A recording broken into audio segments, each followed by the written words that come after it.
Hello guys. So we are going to continue our discussion with respect to Python, and in this video we are going to discuss the most important module called as functions. So let us go and check the video outline for today. First is introduction to functions, then defining functions, calling functions, function parameters, default parameters, variable length arguments, return statements. We will try to cover each of these topics with multiple examples. I will make sure that you understand because this is one of the most important thing because whenever we are writing any data science project or Python project, we will definitely be using a lot of functions. So let's see the definition of function. A function is a block of code that performs a specific task. Functions helps in organizing code, reusing code, and improving readability. So let us understand the syntax of functions in Python. So if you see first we are using the def keyword. This is not but definition, and then we'll write a function name and we'll pass the required parameters or arguments. Then docstring. Docstring is nothing but a comment for code readability. Suppose a new developer comes in and looks at my function, he or she would be able to understand what this function does. So it's important to have a docstring or a comment, but it's not mandatory. Okay. And then the function body. So function body is nothing but the code that we are going to use in the function, and then the return expression. Okay. So this is what the syntax of a function in Python is. And next we'll see why do we need functions? What is the use of functions? So I'll explain you with an example why functions. Okay, let me first define a variable called num is equal to 24, and then I'll write the conditional if num percentile 2 is equal to 0. So I'm just checking if the number 24 is even or not. So if percentile num percentile 2 is equal to 0, then print the number is even. Okay. If not, else print the number is odd. Okay. Let me execute this. So because I'm giving a static value here for the variable number 24, it checks the first if statement and prints the number is even. Okay. Suppose there is a requirement to use this piece of code at multiple places. I need to check if a number is even or odd multiple times. Then instead of using this piece of code, a better way of reusing this would be with the help of functions. So now let us implement the same using functions, the same even or odd piece of code using functions. So def, I'll write a function name called even or odd. And arguments, I'll pass the same variable num. Okay. And then I'll write the docstring here. Again, this is not mandatory, but is a good practice. This function decides or finds even or odd. Okay. And then I'll write a if statement. If num percentile 2 is equal to 0, then print the number is even. The same logic that we saw above, right? Else print the number is odd. Let me scroll this down.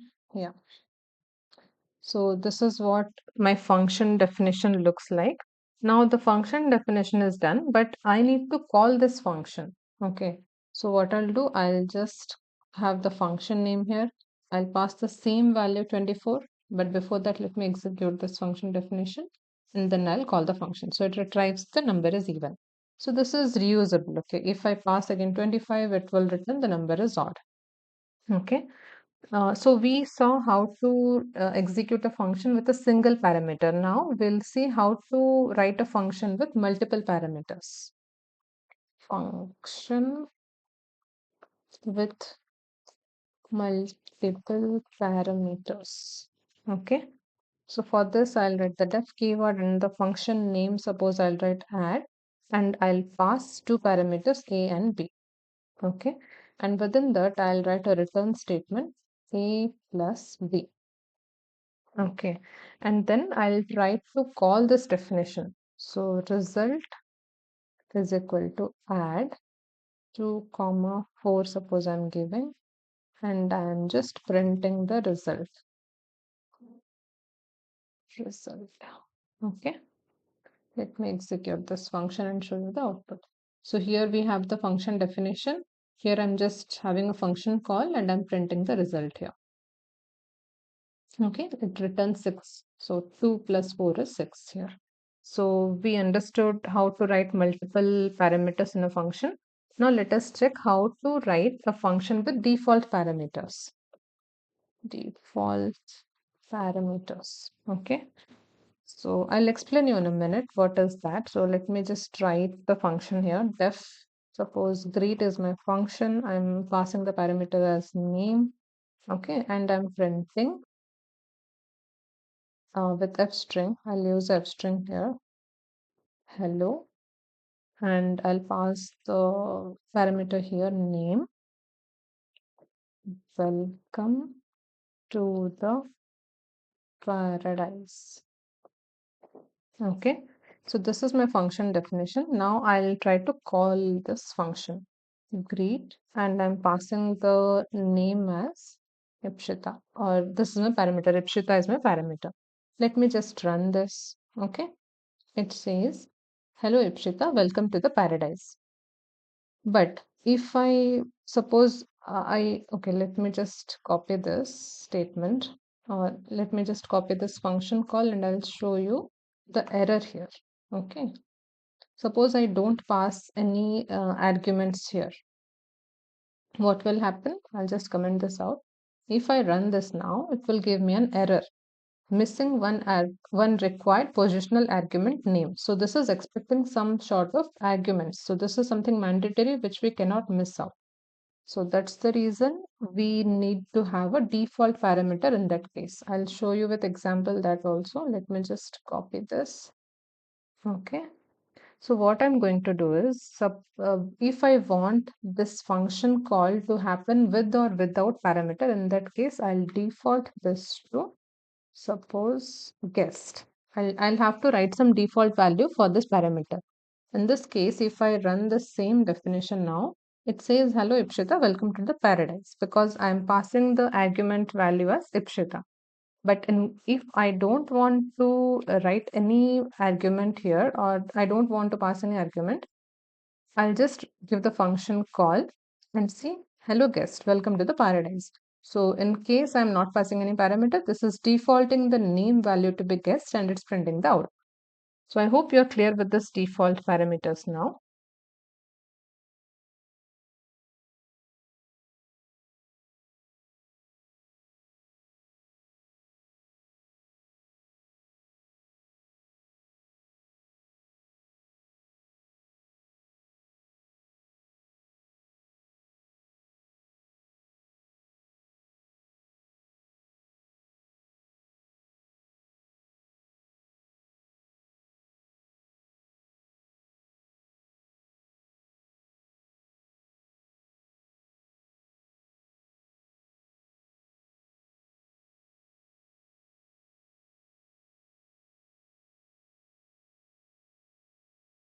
Let's go ahead and discuss another main topic in functions, such as variable length arguments. So variable length arguments are of two types. One is positional and one is keyword arguments.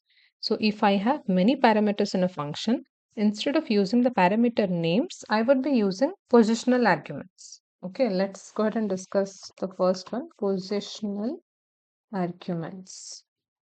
Okay, so I'll write a function definition here, def print numbers I'll do print numbers, and I'll write the positional argument as args. So this is a standard or best practice we follow. We can write any other word other than args like star, ipshita, star age, star number. But just to follow best practices, we should be writing star args. So this denotes the function positional arguments.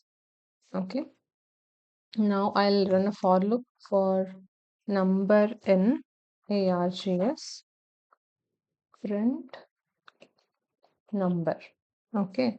So this is the function definition. Let me execute this and I'll call this function now, print numbers, and I'll pass 1, 2, 3, 4, 5, 6, comma, suppose it's Shita. I'm passing both integer and string here, and see the output. So the for loop is running on all of these parameters that I passed here. So let us move forward and discuss keyword arguments now. Keyword arguments are denoted by double asterisks and it's represented by KWARGS, which is nothing but keyword arguments. And positional arguments, we were using ARGS. So in keyword arguments, all the parameters would be in key value pairs. You would be able to access this as you did in dictionaries. So let me just go ahead and define a function here. Def print details, suppose. Okay. And I'm passing the keyword arguments, so double asterisk KWARGS. And I'm having a for loop because this is key value pair. I'm writing two variables here, key value in the for loop in KWARGS dot items. Okay. And then I'll be printing using a if string within curly braces key and then and then I'll have to write values, key value. Okay. So this is my function definition and let me call this function now. Print details. Let me pass the value. Suppose name is equal to Ipshita, comma age is equal to 25, comma country is equal to India. Let me just run the function and then I'll call the function here. So when I call the function, it prints the output as name, Ipshita, age 25 and country India. All these values, right, would be referenced by the keyword arguments KWARGS. Now let's check if we can combine or pass both type of parameters in a function, like both positional and keyword arguments. I'll just define a function def print details. I'll use the same function, but this time I'll pass args, comma, double asterisk KWARGS. So first one is positional. This is keyword arguments. Okay. And here I'll be writing a for loop first for the positional argument for val in args. Okay. I'll print f string, and positional argument, and I'll write the val here. Then after coming out of the for loop, I'll write another for loop for key value in KWARGS dot items. For this, I'll again write the print statement, f string, and then within double quotes, keyword arguments. Okay. Okay, let me just note it in a different way. Key value. Okay. So this is my function definition. Let me execute this. Function execution is done. Now I'll be calling this branch function. Print details, and I'll assign the same values 1, 2, 3, 4, 5, 6, comma, Ipshita. Okay, this would be in double quotes. So these were my positional arguments. Now I'll pass the keyword arguments. Name is equal to Ipshita, comma, age is equal to 25, comma, country is equal to India. Okay, so let me run this. This is the output, guys. So first it will print the positional arguments 1 till 6 and then Ipshita.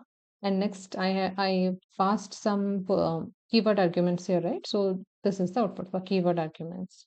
So first provide in this print statement that when you're calling a function, when you're calling this function, we should be always passing the positional arguments first and then the keyword arguments.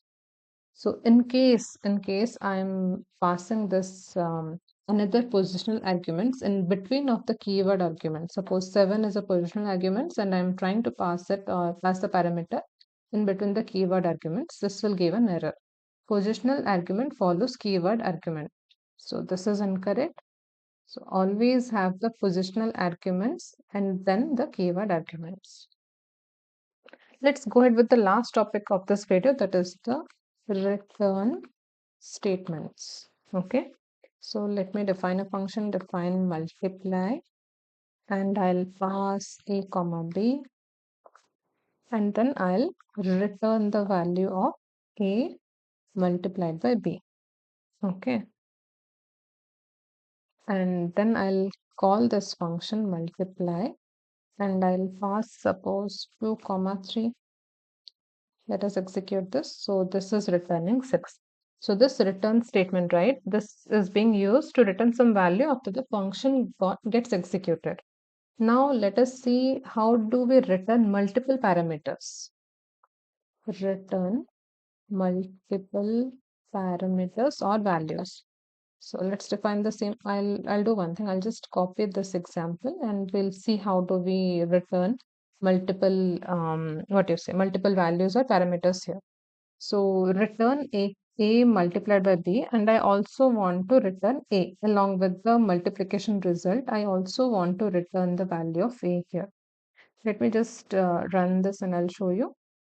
Okay, so this is returning two values. One is 6 is the product of a and b, and then it's also returning the value of a, that is 2. 2 is the value of a, so it's returning 2. So I hope you are able to understand this.